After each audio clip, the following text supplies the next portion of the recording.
and welcome to the fourth and final part of podcasting, brought to you by the Bluebell Arts project. I'm John O'Neill.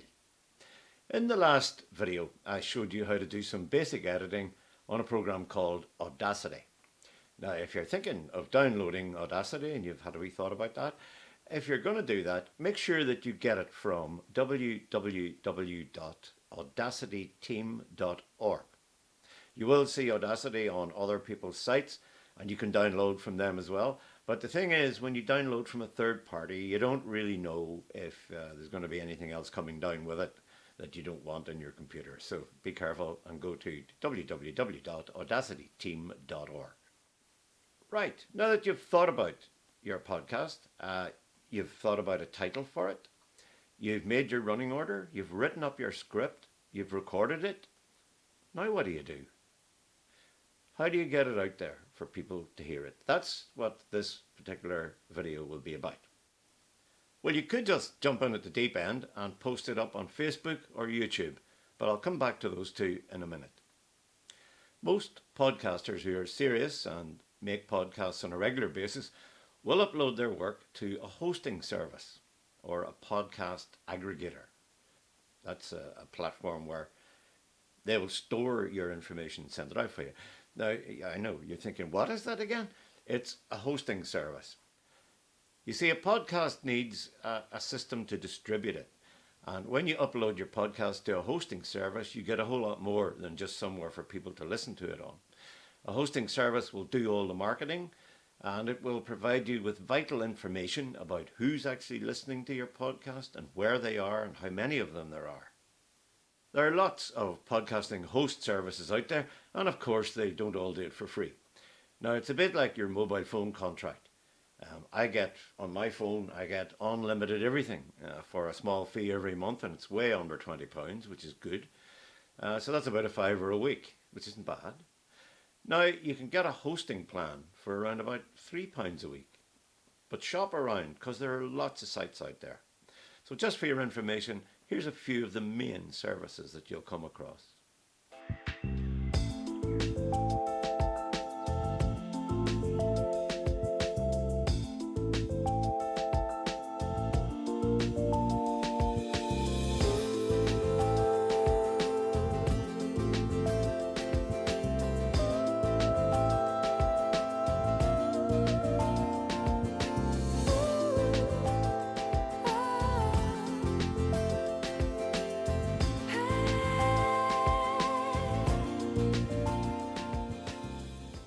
So get on the internet and see if you can find something that suits you. Now, in the meantime, I'm going to tell you about one of the services. It's called Buzzsprout. Buzzsprout's great for first-timers like yourselves because they offer you a free 90-day service. That's 3 months when you think about it. In that package, you can upload 2 hours of material which they will store, and they'll play it out on demand to your listeners for a 90-day period. Now, that's 2 hours of recording time that you can upload stuff. That's 6 20-minute podcasts. That's pretty good value. And research actually shows that most people only stick with a podcast for an average of 22 minutes, so you'll be lucky enough there. So that's just one of the services available to you. But shop around, because there might be a podcast plan out there that absolutely suits you and your pocket. Because after the 90 days, you will be asked to pay something towards yours. So there is a plan, like you get a phone plan. So you'll just have to work that one out for yourself. But it's not very, very expensive at all. Okay, back to the popular social media services like Facebook and YouTube.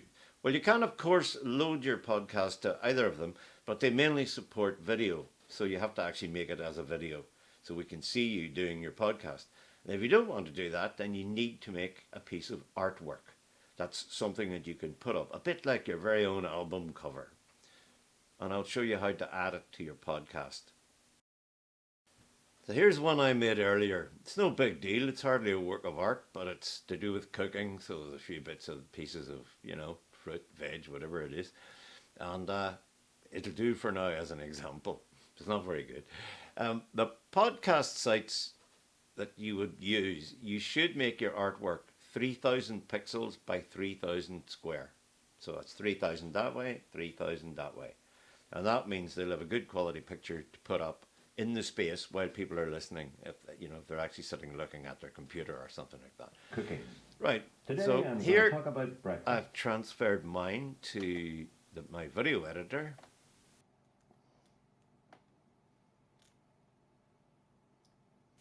So I'll stretch it and the title as well. I've made a title to go over the picture to run the whole length of the audio. So now there's something to see on the YouTube screen, and it's a kind of reminder of what you're listening to. Hello, I'm John O'Neill and you're welcome to John's Accidental Adventures in Cooking. Today I'm going to talk about breakfast, the most important meal of the day. Or is it? So along with your picture, you'll need to write a description of what your listeners are going to hear, and you make sure you use keywords that help the search engine to match your podcast to what the person is searching for.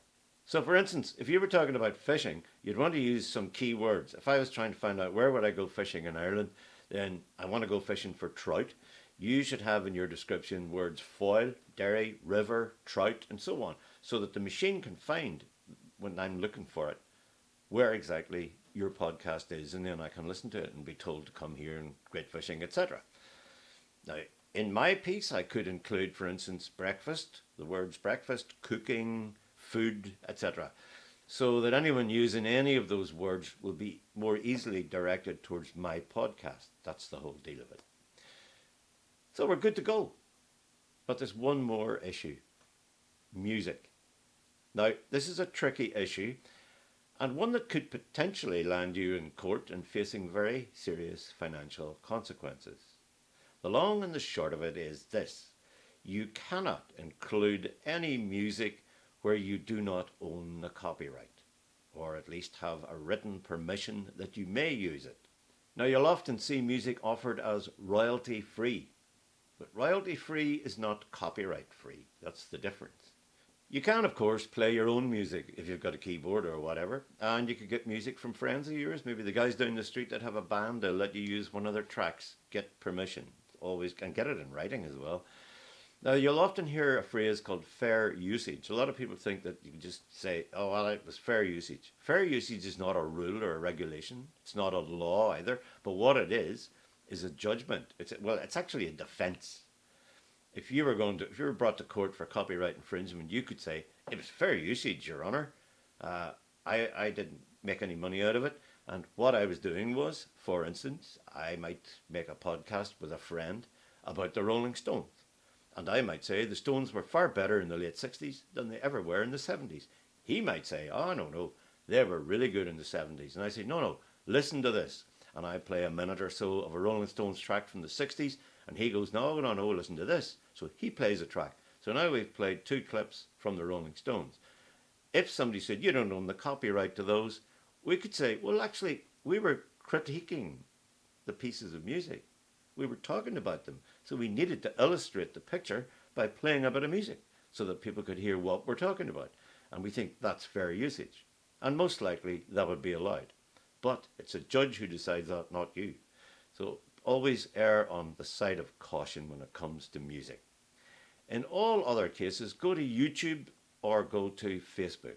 They have their own libraries of music, and you can use them for your production free of charge because they have made arrangements with the composers and the publishers for some kind of financial kickback whenever somebody uses the music. So they have a big library of music, and you probably will find something in there, a track that you can put underneath your podcast if you need a bit of music.